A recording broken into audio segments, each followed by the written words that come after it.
দিন যতই গড়াচ্ছে আমাদের সমাজে মানুষের জীবনের মূল্য ততই কমে যাচ্ছে। খুন নুনের চাইতে সস্তা হয়ে যাচ্ছে। রাসূল করিম সাল্লাল্লাহু আলাইহি ওয়াসাল্লাম পশু পাখি কীটপতঙ্গকে পর্যন্ত দয়া করতে বলেছেন, তাদেরকে পর্যন্ত অকারণে এবং অন্যায়ভাবে হত্যা করতে নিষেধ করেছেন। প্রিয় ভাই বোন আমার, রাসূল করিম সাল্লাল্লাহু আলাইহি ওয়াসাল্লাম বিভিন্ন হাদিস থেকে বোঝা যায় মানুষ হত্যা আল্লাহ সুবহানাহু ওয়া তাআলার কাছে এত জঘন্য অপরাধ যে এর পরিমাণ যখন পৃথিবীতে ভয়াবহ আকারে বাড়তে থাকবে, আল্লাহ সুবহানাহু ওয়া তাআলা পৃথিবীর এই সংসারকেই গুটিয়ে নেবেন।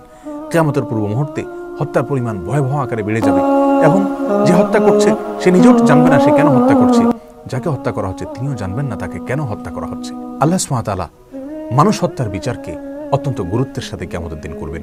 রাসূল করিম সাল্লাল্লাহু আলাইহি ওয়াসাল্লাম ইরশাদ করেছেন, সহিহ বুখারী এবং মুসলিম একযোগে বর্ণনা করেছেন যে আল্লাহ সুবহানাহু ওয়া তাআলা কিয়ামতের ময়দানে মানুষের মধ্যকার যে পাওনা দেনা সেগুলোর হিসাব নিকাশ শুরু করার শুরুতে একেবারে প্রথমেই মানুষ হত্যার বিচার দিয়ে তারপর শুরু করবেন।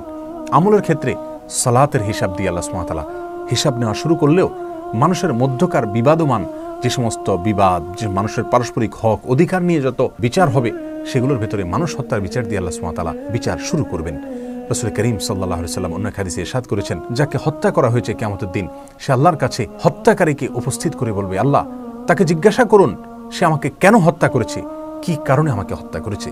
আল্লাহ নবী সাল্লাল্লাহু আলাইহি ওয়াসাল্লামের বিভিন্ন হাদিস থেকে, কোরআনের বিভিন্ন আয়াত থেকে পরিষ্কারভাবে বোঝা যায় আল্লাহর সঙ্গে শিরক করার পরে সবচেয়ে বড় অপরাধের তালিকায় উঠে আসে অন্যায়ভাবে কাউকে খুন করার অপরাধটি। রাসূল করিম সাল্লাল্লাহু আলাইহি ওয়াসাল্লাম এ সম্পর্কে যত হাদিস বলেছেন সেগুলোকে বলে শেষ করা কঠিন।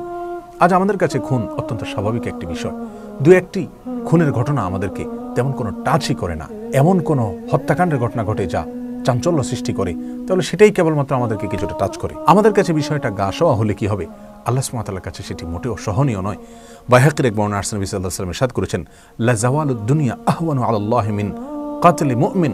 আল্লাহ সুবহানাহু ওয়া তাআলার কাছে গোটা পৃথিবী ধ্বংস হয়ে যাওয়া এই বিষয়টি যতটা জঘন্য, একটি মানুষের জীবনহানি হওয়া, একটা মানুষ খুন হওয়া তার চাইতে বড়।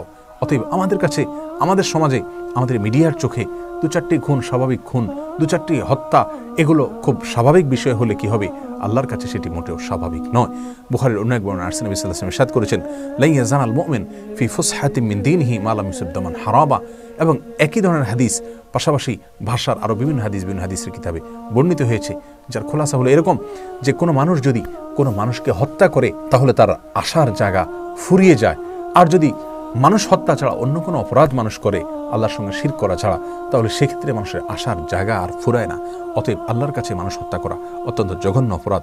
প্রিয় ভাই বোন, আজকাল একটি হত্যাকাণ্ডে যখন অনেক লোক জড়িত থাকে, 5-10 জন 15 জন 20 জন জড়িত থাকে, দুনিয়ার আদালত দেখা যায় যে 2-1 জনকে হয়তো চরম শাস্তি দিলেও অন্যদেরকে বিভিন্ন মেয়াদে সাধারণ বা লঘু শাস্তি দিয়ে থাকেন। কিন্তু আল্লাহ সুবহানাহু ওয়া তাআলার বিধান এক্ষেত্রে মানুষ হত্যার ক্ষেত্রে অত্যন্ত ভয়াবহ, অত্যন্ত কঠোর। রাসূল করিম সাল্লাল্লাহু আলাইহি ওয়াসাল্লাম ইরশাদ করেছেন, তিরমিজিতে হাদিসটি বর্ণিত হয়েছে যে গোটা পৃথিবীর সমস্ত মানুষ, এমনকি আসমানে যারা বসবাস করে তারাও যদি একত্র হয়ে সকলে মিলে নবমণ্ডল এবং ভূমণ্ডলের সমস্ত মানুষ যদি একত্র হয়ে একজন মানুষকে হত্যা করে, আল্লাহ সুবহানাহু ওয়া তাআলা ওই একটি খুনের বদলায়, একটি খুনের শাস্তি স্বরূপ গোটা নবমণ্ডল এবং ভূমণ্ডলের সমস্ত মানুষকে জাহান্নামে দিতে পর্যন্ত কার্পণ্য করবেন না। আল্লাহর কাছে মানুষ হত্যা এত ভয়াবহ অপরাধ। প্রিয় ভাই বোন আমার, ইবনে মাজার এক হাদিসে আসছে রাসূল করিম সাল্লাল্লাহু আলাইহি ওয়াসাল্লাম ইরশাদ করেছেন, ওই আল্লাহর শপথ করে বলছি যে আল্লাহর হাতে আমার জীবন। কাবা এবং বাইতুল্লাহকে খেয়াল করে লক্ষ্য করে সম্বোধন করে তিনি বলছিলেন প্রতীকীভাবে যে আল্লাহর কাছে তোমার মর্যাদা যত বেশি, একজন মানুষের জীবনের মর্যাদা এবং মূল্য তার চাইতে অনেক বেশি। রাসূল করিম সাল্লাল্লাহু আলাইহি ওয়াসাল্লাম বুখারী মুসলিম হাদিসে বলেছেন, তোমরা 7টি ভয়াবহ ধ্বংসাত্মক অপরাধ থেকে বেঁচে থাকবে। তার শুরুতে তিনি শিরকের কথা বলেছেন, এরপরেই 3 নম্বরে তিনি বলেছেন মানুষ হত্যা করার কথা। সবচাইতে চিন্তার বিষয় হলো রাসূল করিম সাল্লাল্লাহু আলাইহি ওয়াসাল্লাম ইরশাদ করেছেন, আবু দাউদ হাদিসটি বর্ণিত হয়েছে, কুল্লু যামবিন আসাল্লাহু আন ইয়াগফিরাহু ইল্লা মান মাতা মুশরিকান আও কাতালা মুমিনান মুতাআম্মিদা। যত অপরাধ হতে পারে সমস্ত অপরাধের শাস্তি আল্লাহ সুবহানাহু ওয়া তাআলা মওকুফ করতে পারেন, তবে যে ব্যক্তি মুশরিক অবস্থায় শিরক করতে করতে মৃত্যুবরণ করেছে অথবা কোনো মানুষকে, কোনো মুমিনকে ইচ্ছাকৃত হত্যা করেছে, এই 2 অপরাধ এটা আল্লাহ সুবহানাহু ওয়া তাআলা মাফ করবেন না। এবং কোরআন কারীমের সূরা নিসা 93 নম্বর আয়াতে একই কথা বলা হচ্ছে। আল্লাহ সুবহানাহু ওয়া তাআলা বলেছেন, ওমা ইয়াকতুল মুমিনান মুতাআম্মিদা ফাজাযাউহু জাহান্নাম খালিদান ফিহা ওয়া গাদিবাল্লাহু আলাইহি ওয়া লাআনাহু আ'আদ্দা লাহু আযাবান আযীমা। আল্লাহ সুবহানাহু ওয়া তাআলা এই আয়াতে 5টি শাস্তির কথা বলেছেন, 5টি কঠিন ভয়াবহ সতর্ক বার্তা তিনি জারি করেছেন। কোনো মানুষকে ইচ্ছাকৃতভাবে যদি কেউ হত্যা করে তার বিপরীতে তার ভিতরে 1 নম্বর হলো তাকে জাহান্নামে দেওয়া হবে, দ্বিতীয়ত তাকে সেখানে চিরকাল রাখা হবে, তৃতীয়ত আল্লাহ সুবহানাহু ওয়া তাআলা তার প্রতি রাগান্বিত হবেন, চতুর্থত আল্লাহ সুবহানাহু ওয়া তাআলা তার প্রতি অভিশাপ নাজিল করবেন, পঞ্চমত আল্লাহ সুবহানাহু ওয়া তাআলা তার জন্য কঠোর এবং ভয়াবহ শাস্তির ব্যবস্থা করে রাখবেন।